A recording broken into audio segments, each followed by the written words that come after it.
para makikisado. Halika dito at kitain ito na mag-lead ng paper confession. Deklarahan natin ha.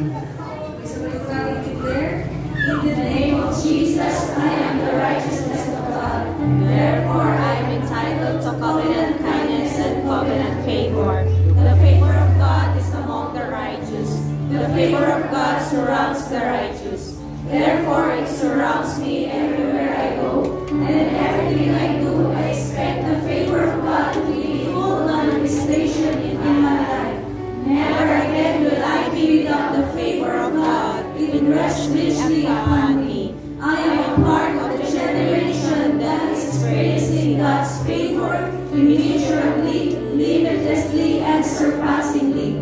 Therefore, favor produces supernatural increase, promotion, restoration, honor, increased assets, greater victories, recognition, prominence, preferential treatment, petitions granted, policies and roles changed and battles won, in which I do not have to fight.